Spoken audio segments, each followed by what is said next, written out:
Bonjour et bienvenue à tous dans les dossiers de la mémoire. Avec des diplômes en plus, nous ne ferons pas de meilleurs cadavres.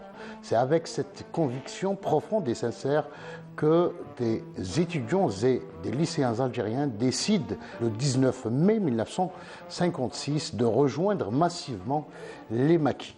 Ainsi, nombreux sont celles et ceux qui vont sacrifier leur carrière universitaire pour renforcer les rangs de la Révolution. Les étudiants en cette année charnière de 1956 vont changer le cours de l'histoire. Notre émission aujourd'hui se veut un hommage à ces étudiants et lycéens qui vont prendre le maquis pour défendre avec les combattants de l'ALN l'indépendance de l'Algérie. J'ai le plaisir de recevoir aujourd'hui M. Mohamed Karim Aswan, universitaire et auteur de plusieurs ouvrages sur la colonisation et sur la guerre de libération nationale, pour revenir sur cette date importante du 19 mai 1956. M.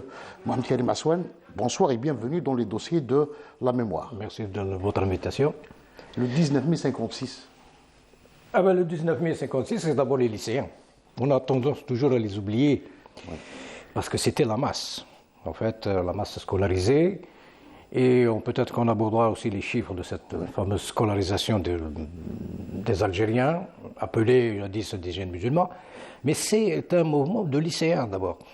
Donc ça, on a toujours tendance à les oublier, puisque les étudiants, en fait, n'étaient qu'une infime partie. Il y avait 500, il y avait 10%, donc au niveau de la jeunesse. L'université qui existait à l'époque, l'université d'Alger. Principalement, il y avait 500, je pense, étudiants, en tout et pour tout. 540 exactement, au niveau de la fac d'Alger. Mais vous avez aussi des instituts, l'INPE actuel. Les trois grands instituts. Les trois grands instituts, etc. Plus les étudiants dans l'immigration. Les écoles de la formation professionnelle, qu'on a tendance aussi à les ignorer. Ici même en Algérie, à l'intérieur de la colonie Algérie de l'époque, plus le mouvement donc, des étudiants algériens résidant à l'étranger, donc étudiants à l'étranger, à savoir la France principalement, la Tunisie, l'Égypte, la Syrie et même en Libye. Voilà. Je vous propose donc, avant de poursuivre le débat avec vous, d'écouter, de suivre donc ces témoignages d'acteurs qui ont pris cette décision donc de faire grève, d'abandonner l'université et les lycées pour rejoindre l'ALN. Oui. De la section d'Alger tenue au Cercle du Progrès, juste en face. Il y a un débat sur la grève, oui ou non. Il y en a qui étaient pour, d'autres contre. Mais finalement, la décision a été générale, il fallait faire grève. Il fallait faire grève. Mais il y a une étape en plus qui dit grève, il fallait rejoindre l'ALN. Voilà le problème qui s'est posé à l'époque. Donc, en ce qui me concerne la cellule où j'étais, il n'y avait pas de problème à se préparer. Donc, juste après la grève, j'ai rejoint le maquis. Qu'est-ce qui a déterminé là? C'est la disparition de l'étudiant Hadjadj. Il était maître d'internat au lycée franco-musulman de Ben Aknoun. On apprend cette nouvelle après l'assassinat de Bezzerjeb, après la Ridahoho, après le lycéen de Bougie. Bon, tout ça arrivait tous les jours. Alors là, c'était la goutte d'eau qui faisait déborder le vase. À ce moment-là, on dit il faut qu'on prenne position. Qu'est-ce qu'on peut faire? On décide de cette réunion du 17 mai et on y va. Alors, la décision du 17 mai, parallèlement à l'UGMA, il y avait la JIMA, qui avait comme président d'honneur Ammar al-Rachid, parce qu'il quitte les lycées, il vient à l'université, mais il est considéré, il y a Sessi Boulafa, je crois, qui était le président de cette JIMA, mais Ammar al-Rachid en est le président d'honneur. Et Ammar al-Rachid, il est très impliqué dans... C'était l'agent de liaison Absolument. de Ben Ramdan. Et le conseiller, paraît-il aussi. Alors tout ça fait que, quand nous sommes arrivés, les lycéens et collégiens étaient très actifs. Ils sont arrivés massivement à la première réunion. Le 17 donc mai, la réunion est houleuse parce qu'il a été tout de suite question de grève. La décision elle a été prise avec des étudiants qui sont venus l'expliquer et l'annoncer. Moi, Evelyne, elle m'a dit après coup, moi, c'est Ben Youssef Ben Khadda qui m'a donné un stencil à taper. On lui a donné ce qui prouve que le CCE, qui à l'époque était composé de Aben, Ben Mehdi était encore là, plus Ben Youssef Ben Khadda, c'est eux qui rencontraient les étudiants. Ça s'est préparé lentement. C'est pas venu comme ça du jour au lendemain. Alors, quand j'imagine, hein, avec du recul, mais ça, c'est ce que je pense moi, hein. C'est là donc des témoignages recueillis par notre défunt collègue Abdelkrim Djilali dans le cadre d'un documentaire intitulé Min Jibalina, ils ont rejoint le maquis. Monsieur Abdelkrim Aswan, on vient donc d'écouter un petit peu ces témoignages qui reviennent sur cette décision. Donc la réunion a été tenue le 17 mai 1900, l'Assemblée générale, j'allais dire, le 17 mai 1956. La décision a été prise le lendemain de 18 et puis le 19, c'était le premier jour de grève.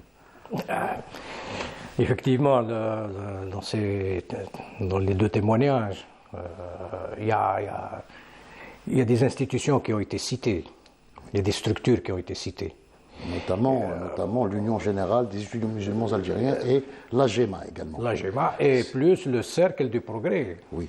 Nadi Tarqi, qui en fait était un noyau de rayonnement culturel, politique, scientifique, déjà du temps de la colonisation, à partir des années 20 même.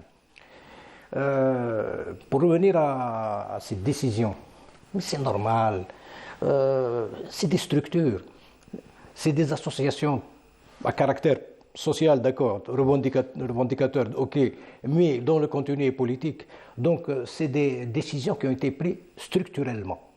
Et cela, déjà, nous donne l'idée et l'image, d'ailleurs correcte, que ce sont des décisions prises après débat, après discussion. Ce n'est pas des discussions de café, ce n'est pas des discussions dans les tramways d'Alger de l'époque. Non, c'est des militants convaincus, structurés, qui payent leur carte d'adhésion et qui ont même un programme de formation au sein de leurs associations estudiantines, UGMA ou autres, n'est-ce pas? Et donc c'est un travail réfléchi. C'est sur ce plan que nous devons insister, c'est que la décision d'aller rejoindre les rangs de l'ALN n'était pas une décision d'un individu ou irréfléchie.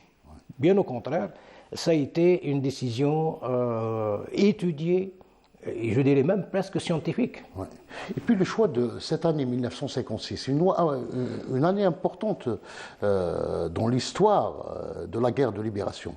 C'est l'année de la création des organisations de masse par le Front de libération nationale, tel que l'UJTA, l'UGCA. En termes de guerre révolutionnaire, 1956, ça a été l'organisation, la structuration de la révolution armée. Il n'y a pas à dire. Donc c'est à partir de cette année que l'ALN, FLN sont devenus un seul même corps. Et qui fait corps avec les Algériens, c'est-à-dire avec tous les Algériens. Avec tous les Algériens, avec la masse paysanne. Oui. Ce qu'on oublie, c'est que la révolution, la lutte armée nationale algérienne est une lutte de paysans, majoritairement. N'est-ce pas? C'est vrai qu'il y a un apport de la part des citadins, des Algériens des villes, etc., sur d'autres plans. Là, on voit avec l'Arbi Ben Mehdi, qui est l'architecte de la guérilla urbaine et ainsi de suite. Mais en réalité, la guerre, la lutte armée devait avoir comme support la campagne. Et dans cette campagne, vous avez la paysannerie. Et cette paysannerie, on a tendance à dire qu'elle est ignarde, qu'elle est tout ça. Au contraire, il y a eu déjà un mouvement national précédemment qui a travaillé parmi les paysans.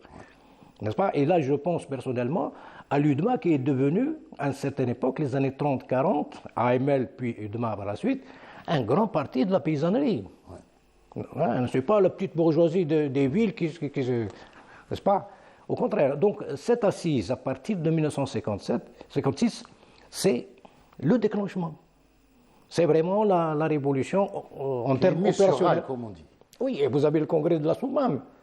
n'est-ce pas? Et vous avez aussi le massacre de 1950, août 55. Oui.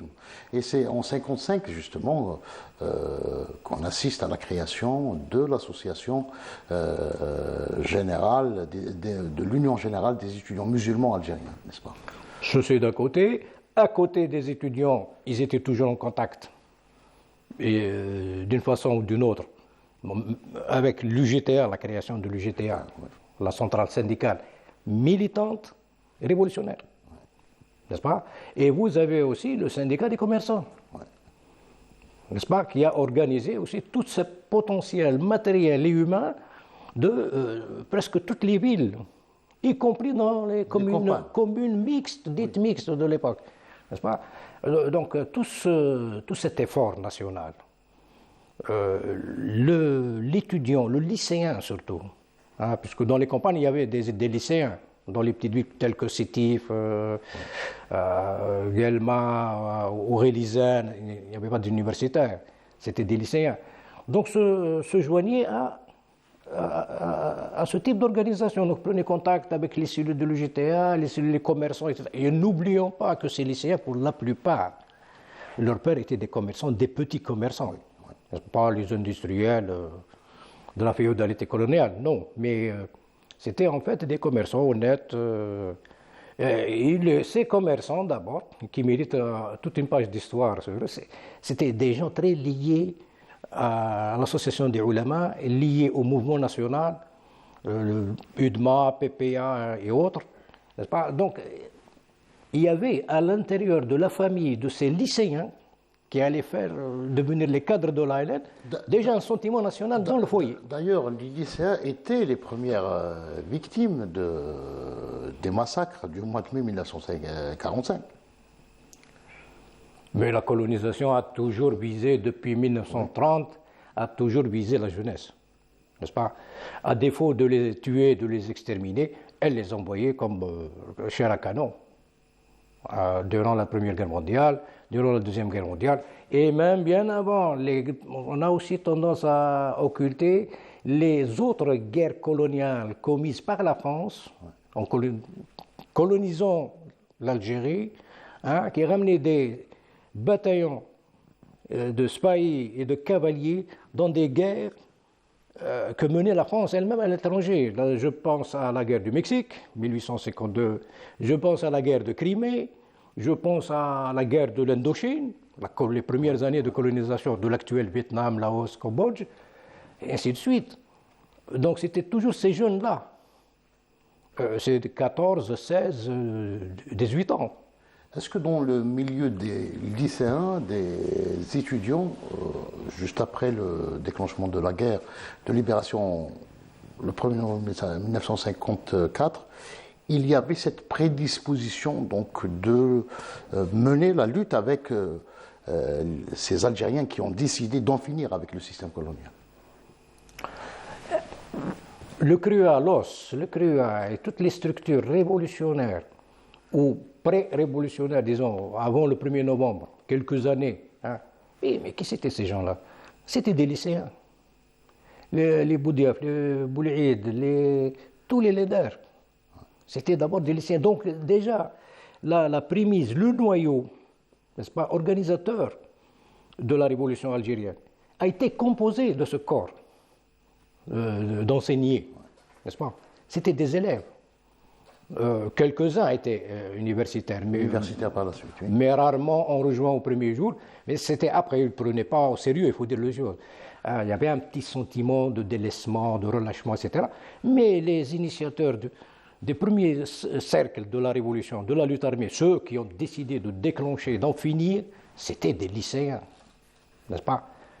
Déjà, la prémisse du 19 mai, elle existait bien avant 1954. Quelques années, quelques mois.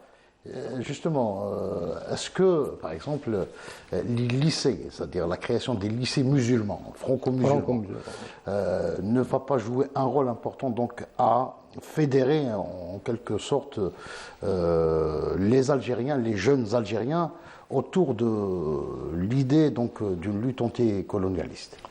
Cela... Parce qu'il y avait des internats à l'époque, donc il y avait un contact direct entre cette élite qui commence à se former. La tradition imposée par la colonisation de constituer ces 3 écoles franco-musulmanes. En réalité, sur un plan, d'ailleurs ça a été réfléchi sur un plan beaucoup plus idéologique et politique qu'administratif. Alors pourquoi Tlemcen, pourquoi Constantine, pourquoi Alger, n'est-ce pas? Ce sont d'abord des centres, bien avant 1830. C'était les 3 grands centres de rayonnement culturel, plus spirituel. Un lycée où on enseigne l'arabe en tant que langue étrangère. Des lycées dont la visée était de former les cadres indigènes musulmans acquis au service de la colonisation. De l'administration. Voilà, la colonisation au service de l'administration coloniale. Voilà, parce que la colonisation, elle, c'était les banques parisiennes et c'était le gouverneur qui décidait tout. Donc, il est rare les Algériens musulmans ou autres qui pouvaient à cette époque être rapprochés du premier cercle ou faisant partie du premier cercle du gouverneur général, le proconsul disant. Non. Les médecins voulaient répondre à quelque chose. À quoi? Elles voulaient créer une force idéologique et une force culturelle afin de faire face à toute la tradition scolaire et éducative que l'Algérie déjà a possédée depuis des siècles. Des millénaires. Voilà. Et surtout,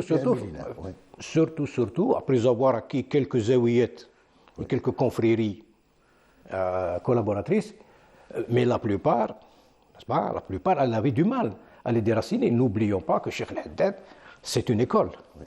Cheikh El-Haddad avec le Mqrani, c'était une école. La Zawiya Qadiriya également. La Qadiriya, c'est un ministère de l'époque de l'éducation. Ouais. N'est-ce pas? L'éducation algérienne, culturelle, enracinée dans la tradition ancestrale, etc. Il y avait des écoles. Et donc, ces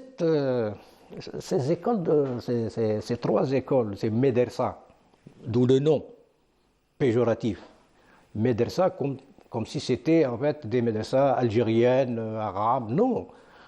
Les enseignements se faisaient en français. Chimie, biologie, etc., se faisaient en français. La langue arabe, mais quelle langue arabe? C'est l'arabe parlé. Ce n'était même pas l'arabe littéraire, n'est-ce pas? Donc il y avait une sorte de déviation, et c'est fait exprès. Mais son rôle, c'était pour contrecarrer tout un climat culturel et spirituel qui était dominant. Dominant dans la société algérienne. Dans la société algérienne, dans les foyers algériens, qu'ils soient dans les petites villes ou les grandes villes ou dans la campagne, mais essentiellement les grandes villes. Je propose d'écouter justement sur cette prédisposition des étudiants et des lycéens de l'époque d'autres témoignages et on revient juste après. Ouais. Et عند النقاش قلت له je fais plus d'études. كيفاش؟ قلت له je fais plus d'études, je vais au maquis. واش بيك؟ قلت له حكموا بابا خاطيه. دونك ميم اللي خاطيهم يعني وانا وعلاش تبقى خاطيني؟ نطلع للماكي قال لي attends. Si tu dois aller au maquis, أنا نوصلك. قال لي reste tranquille, je vais t'envoyer quelque chose. أنا جيت نجري لهنا la cité وخبرت يوسف. قال لي راني معك. C'est par Abdelalim qui connaissait le docteur Nakash, qui est venu souvent à Alger. On était à la cité universitaire de Benaknoun à l'époque. Il est venu même dans ma chambre pour nous apprendre les petits gestes de petite chirurgie, des injections, tout ça. Pourquoi se préparer pour aller au maquis. Au maquis, pourquoi? Parce qu'il y avait une guerre, donc il y avait une armée, il y a des blessés, et voilà. L'objectif a été avant la grève. Déjà se préparer pour aller. La première personne du FLN que j'ai connue, c'est Madame Fissa Hamoud. À ce moment-là, on est rentré au FLN par la grande porte, Adou Youssef. Tu vois, alors Guetli, on va faire un travail. Je sais que tu veux aller au maquis, mais le docteur Nakash a dit que tu savais faire telle et telle et telle chose. On va organiser ça ici. Est-ce que tu es d'accord? Bien sûr, je suis d'accord. À partir de l'année 55, on se préparait, on était volontaire pour le maquis. Étant donné qu'on était étudiant en médecine, qu'on avait fait des stages un peu accélérés avec le docteur Nakash, on avait quand même une petite base de petite chirurgie. Donc on était volontaire pour rejoindre le maquis, mais avec tous les sacrifices qu'il fallait. Donc Nakash avait convaincu Abben de faire une école de formation pour tous ces jeunes qui veulent monter au maquis, avant même qu'il y ait la grève. Hein. Il y a beaucoup de jeunes, moi j'ai quelqu'un sous la main qui peut vous aider à faire ça. Et c'est comme ça qu'on a installé l'école, etc. Mais on ne faisait pas que ça. On ramassait les médicaments, on essayait de gagner des étudiants, nos amis. Moi, j'ai gagné des étudiants communistes, et après, on les met à la disposition. L'organisation, un guide, où ils disent à l'endroit où la direction a décidé qu'il y avait besoin de médecins. Je raconte que quand je suis rentrée à l'université, le premier étudiant qui m'a contacté, c'est Amara Rachid. Et c'est Ben Batouche. Et c'est Ben Batouche qui est venu m'annoncer, après les élections pour la constitution du bureau, j'étais ici à la bibliothèque, je préparais un exposé, il est venu m'annoncer que j'avais été élue avec la majorité des voix. Et je me souviens du chiffre 88. Amara Rachid, qui était dans la même promotion que moi, en propédeutique lettres, il ne suivait pas les cours, il était l'agent de liaison et le conseiller d'Abben. Et je suppose que c'est Abben qui avait donné des instructions pour qu'on fasse participer les filles, pour qu'il y ait des filles au bureau. C'est comme ça que nous avons été 2 jeunes filles au bureau de l'UGMA. La deuxième, c'est Hafsa Biski. Alors, M. Mohamed Karim Aswan, on vient d'écouter ces témoignages qu'on peut résumer à travers 3 mots: formation, volontariat et conviction surtout, hein, de ces jeunes à l'époque à l'époque du déclenchement de la guerre de libération nationale. Les 3 éléments qu'on venait de citer se sont retrouvés dans les structures elles-mêmes et la nature des structures que la révolution algérienne a fait naître après 1956. N'est-ce pas? Là, on parle de formation, on parle d'organisation, on parle d'ordre, de structure. Donc, ce n'est pas une rébellion armée, hasardeuse, volontaire ou involontaire.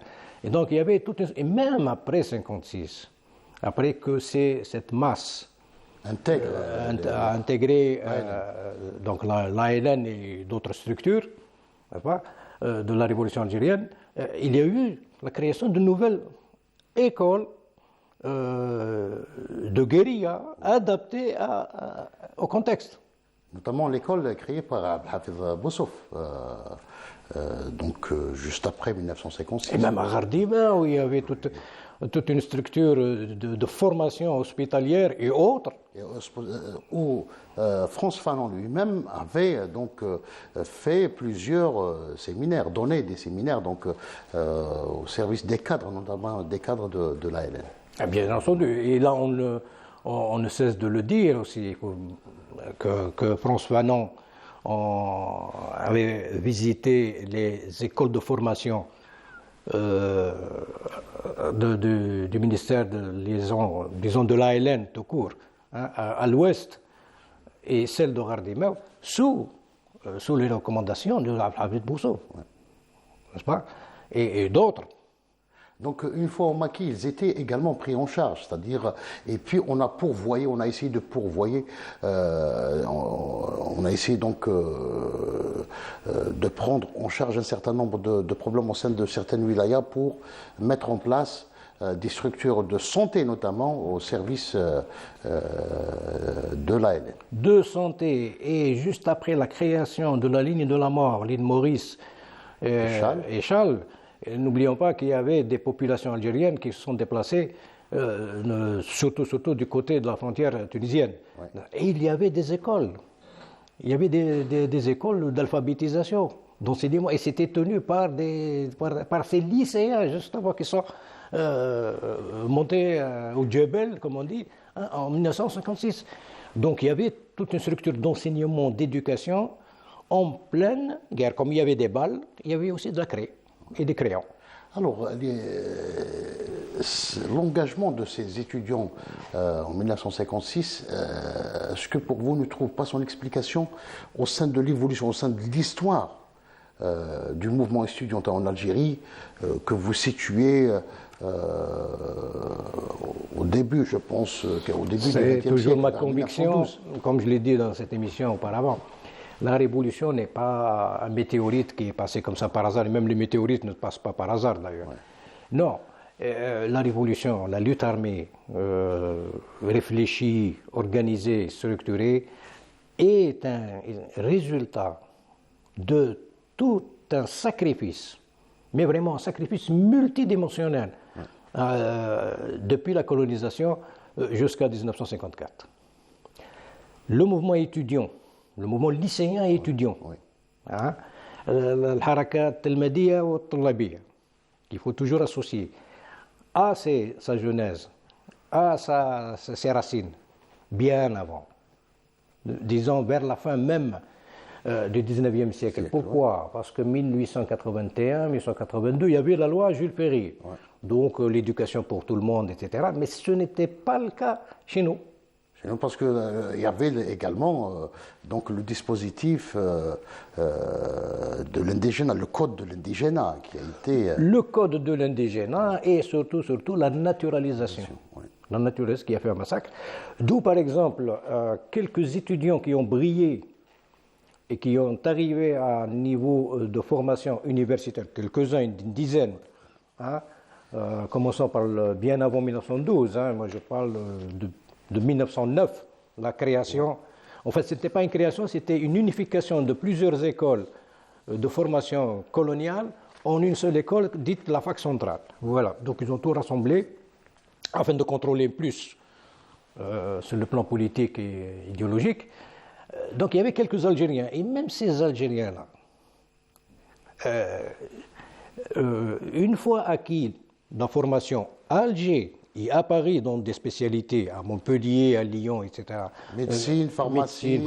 C'était, on formait généralement des Algériens pour des fonctions libérales, des avocats, des médecins. Malheureusement pour le colonialisme, ces individus, ces personnes respectables, que nous devons évoquer aussi sereinement leur mémoire, échappaient au contrôle du colonialisme.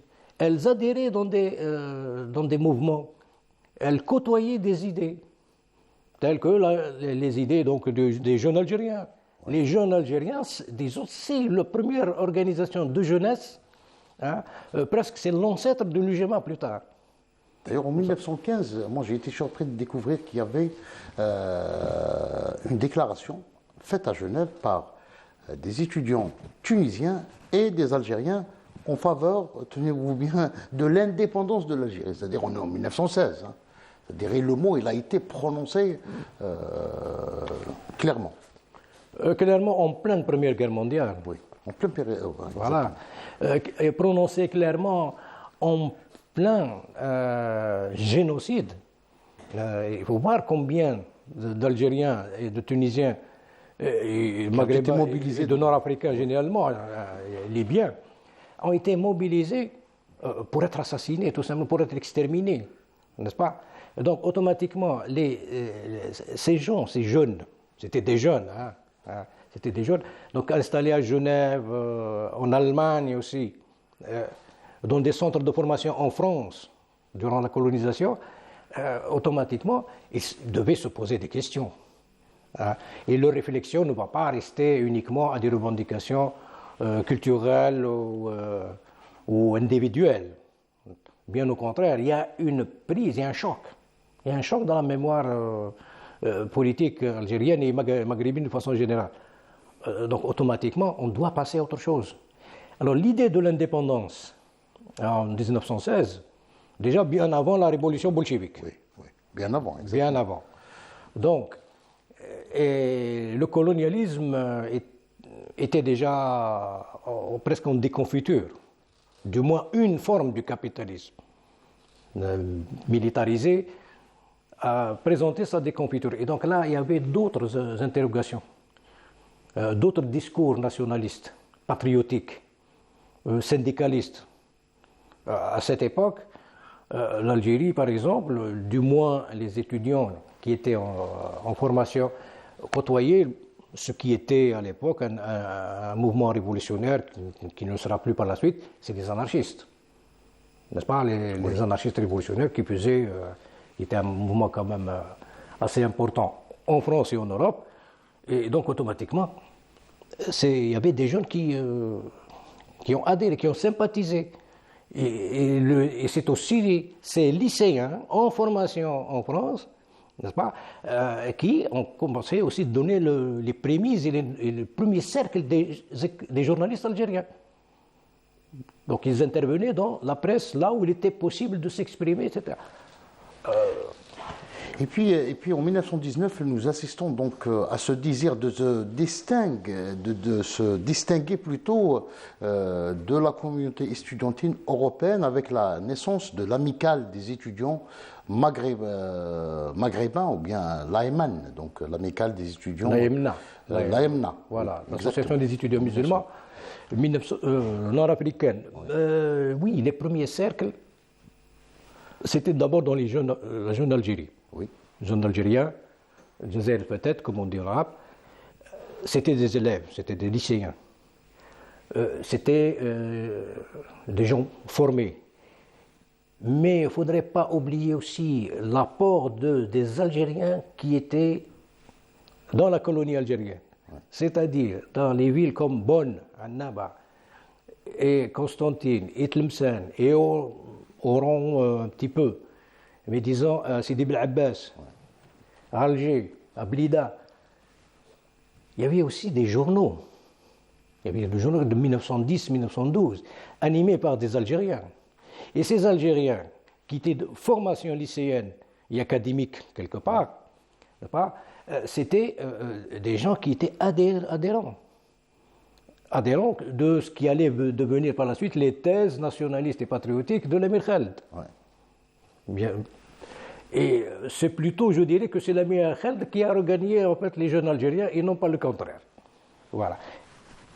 Donc, ce sont des lycéens, ce sont des jeunes, animateurs de presse, animateurs de discours, producteurs d'idées.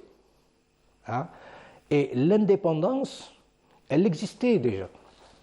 Le germe, le terme, si vous voulez, il n'y a pas une date précise, disons que... C'est-à-dire cet idéal, ce rêve d'indépendance était dans les esprits.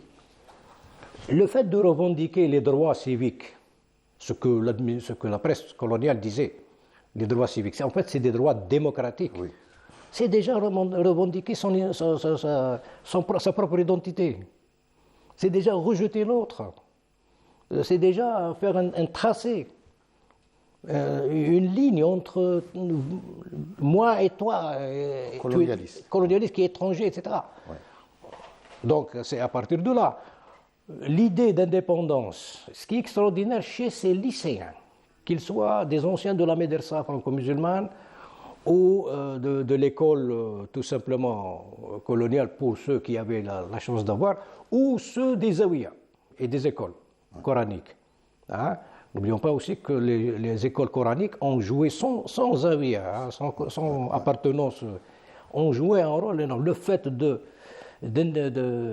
former, d'éduquer ces jeunes sensibilisés surtout, filles et garçons, c'est déjà montrer qu'il y a un autre monde qui va naître et qui va s'affronter, n'est-ce pas?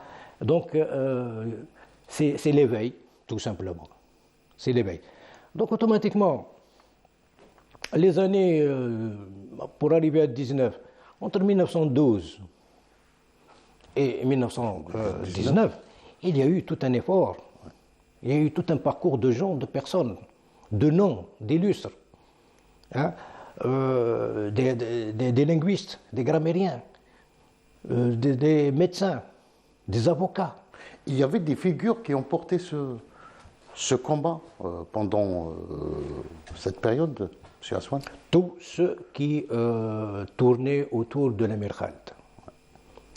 L'Amir Khaled, animé à son domicile à Albière, quand il est venu donc s'installer définitivement en Algérie, venant de Damas, son foyer déjà, sa maison paternelle, personnelle, c'était un foyer culturel.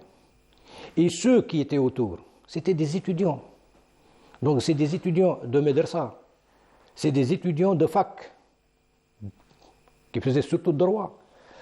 Je rappelle Ahmed Behloul, oui, qui est une sommité dont j'ai essayé de chercher un petit peu les traces. Vous avez aussi Chérif Ben Ali, c'était son ami d'ailleurs. À l'école, au lycée Henri IV, pour arriver au lycée Henri IV. Bon, au départ, on dira que ce monsieur était d'une noblesse, mais en réalité, en lisant ses écrits, ses correspondances entre lui et l'Amir Khaled, il y avait, dans les correspondances se faisaient en arabe. Oui. Oui. Voilà. Et avec la Fatiha et la Khatima, etc. Donc il y avait ce sentiment d'appartenance identitaire, qu'il soit religieux, politique ou autre. Et il y avait dans ces textes-là, dans leurs écrits, dans leur activité, le non-dit. Bien entendu, on ne pouvait pas en 1914 parler de révolution, d'armée, etc. Même à certaines époques des années 30, Cheikh Abdelhamid Ben Badis s'est mis disons, en querelle, en opposition, par rapport au discours de Massal El-Hajj. L'indépendance, l'autonomie, l'autodétermination, ce n'est pas le temps. Ce n'est pas le moment. Et c'est vrai, sur un plan tactique, stratégique, c'est vrai. Alors, au sein de l'étoile nord-africaine, pour rester en 1919, il va y avoir une figure qui va faire le lien entre ces étudiants, notamment établis en France, et l'association l'étoile nord-africaine. Les documents existants jusqu'à maintenant parlent de liaison entre l'étoile nord-africaine en tant que structure politique autonome, et d'ailleurs c'est elle, la première étoile nord-africaine, qui a demandé, dans ses textes, qui a appelé à l'indépendance donc, de l'Algérie. C'était en 1926. Ouais. Donc le lien entre la commission dite coloniale du Parti communiste français, dont Abdelkader Hadj Ali est la principale figure, et le mouvement donc, des étudiants de l'association qui a été agréée par la préfecture de Paris à partir de 1928. L'association des étudiants, elle a été quelque part initiée par l'étoile nord-africaine. Ouais. N'est-ce pas? Et à travers cette structure autonome, agréée comme une sorte d'association culturelle, sportive, scientifique, etc. Ça, c'est on lit les statuts qui ont été remis à la préfecture de Paris. Le lien entre le monde ouvrier, syndical, politique et le monde associatif de jeunesse. L'AMNA, au départ, ce n'est pas uniquement une association qui revendiquait les droits des étudiants, etc. Même l'AMNA a ses origines ailleurs. L'AGA, l'Association générale des étudiants algériens, tenue par les Français. Ouais. Je parle d'Alger, n'est-ce pas? Vous avez l'AGA, l'Association générale des étudiants d'Alger. À l'intérieur, c'est à partir de 1924, n'est-ce pas, que le premier cercle et noyau des étudiants universitaires algériens est né.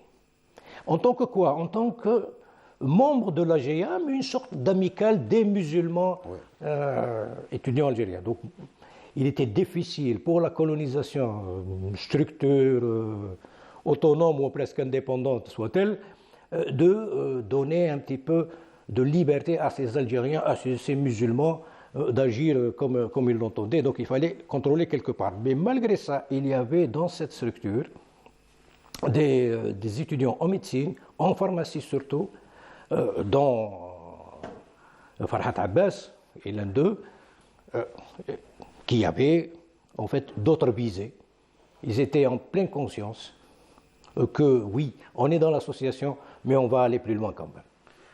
J'aimerais également aborder avec vous deux autres institutions importantes, l'Azhar et surtout Zaytouna, qui vont jouer également un rôle de sensibilisation et de formation des étudiants algériens, et d'imminents. Zaytouna, c'était beaucoup plus proche. Oui.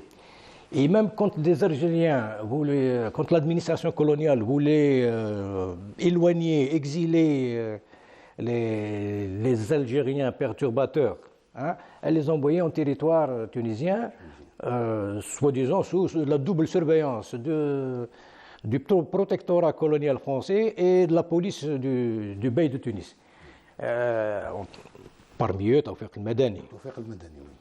Tawfiq el-Madani, c'est une pensée, un philosophe, un homme d'État, qui était un Algérien de naissance. Il a été exilé en tant que lycéen, encore une fois. Zaytouna,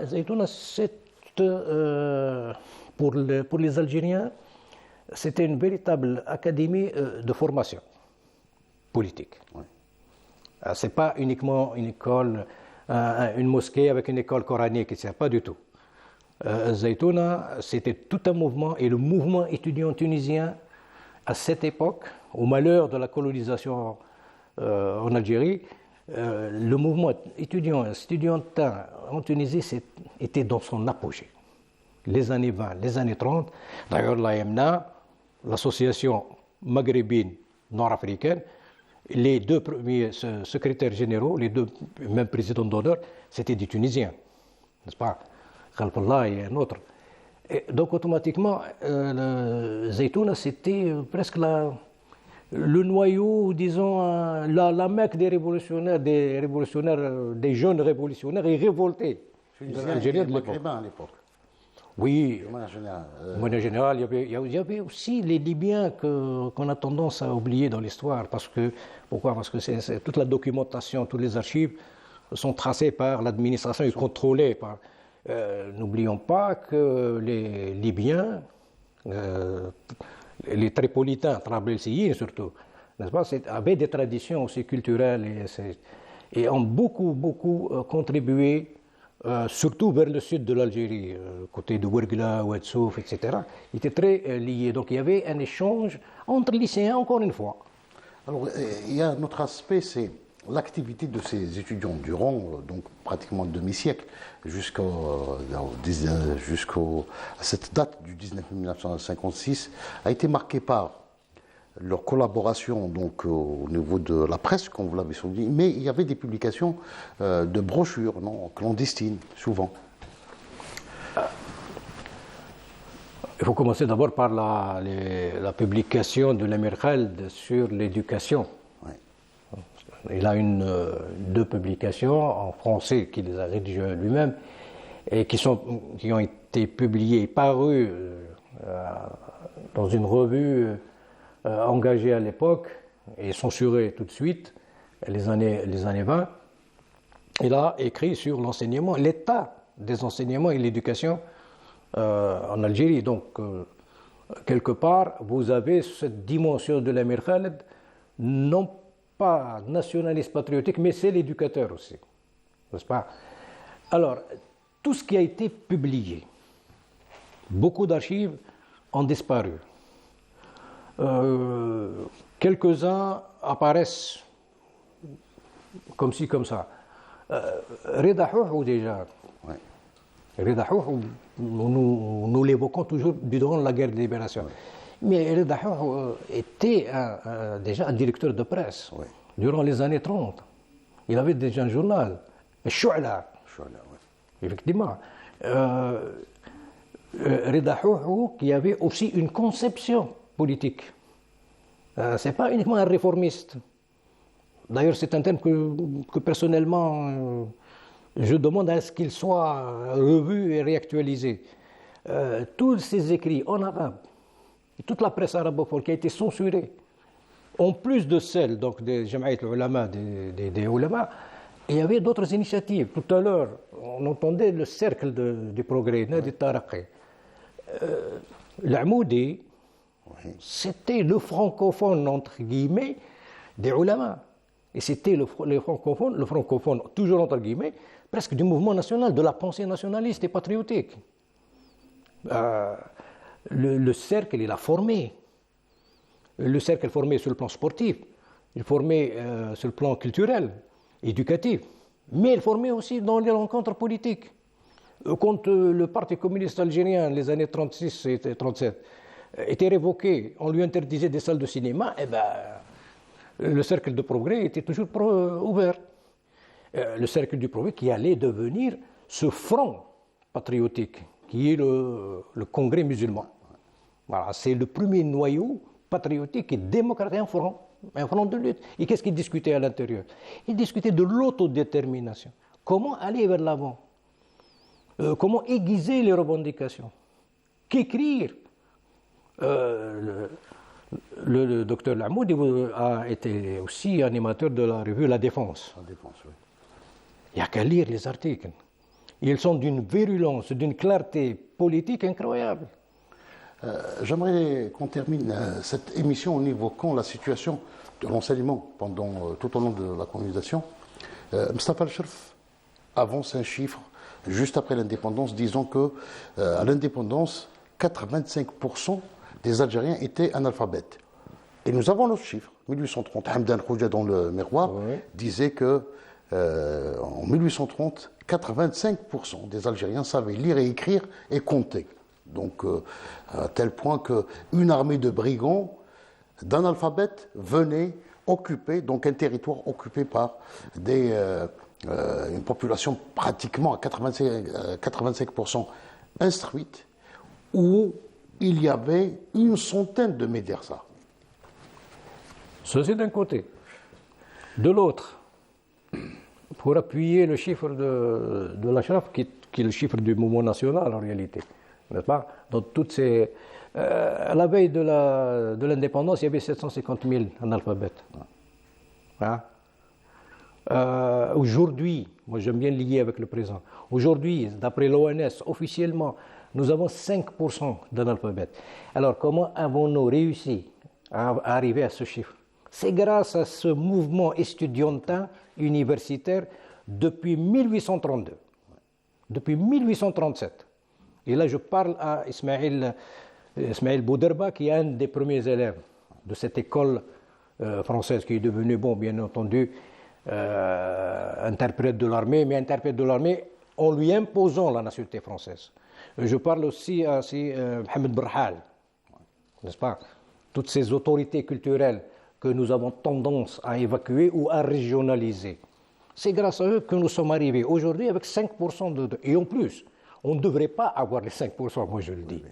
Hein, on devrait avoir un effacement total de ce phénomène anti-humain, presque. Donc la colonisation a visé, dès le début, à déstructurer toutes les institutions qui pouvaient aider les Algériens à s'instruire à défragmenter d'abord les premières boules de canon ont touché les écoles coraniques. Donc les centres de formation. Hein? C'est au débarquement à Annaba, à Ma'askar, à Mousghalam ou à Alger, c'était d'abord cibler les écoles. Là où il y avait un mausolée, c'était une école coranique, donc il fallait la distribuer. Et nous avons perdu presque toute trace de ce bâti qui fait partie de notre mémoire culturelle et historique, malheureusement. Bâti, mais également les manuscrits. Il y a beaucoup de manuscrits qui ont été brûlés.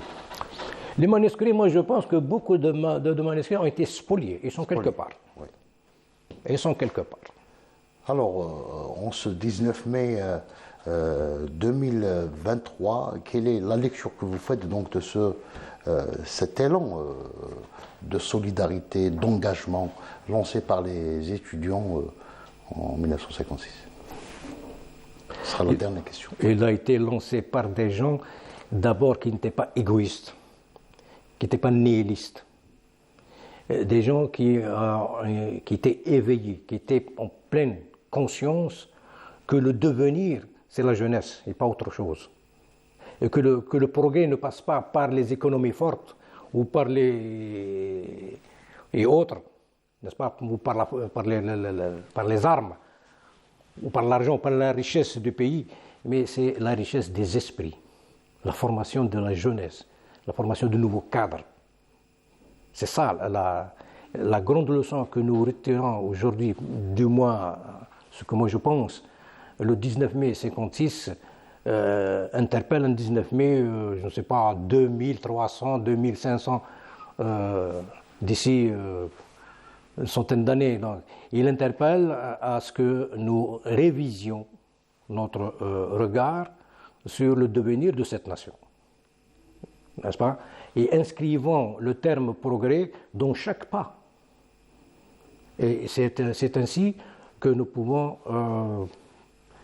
disons, sauvegarder cette mémoire et ce sacrifice. Merci, M. Mohamed Karim Aswan, d'avoir participé à cette émission et d'avoir répondu à notre invitation. Je tiens à remercier également toute l'équipe technique du Studio 7, à sa tête le réalisateur de l'émission Abdelkrim Bougara et son acolyte Nordine Fodil. Excellente soirée et à bientôt.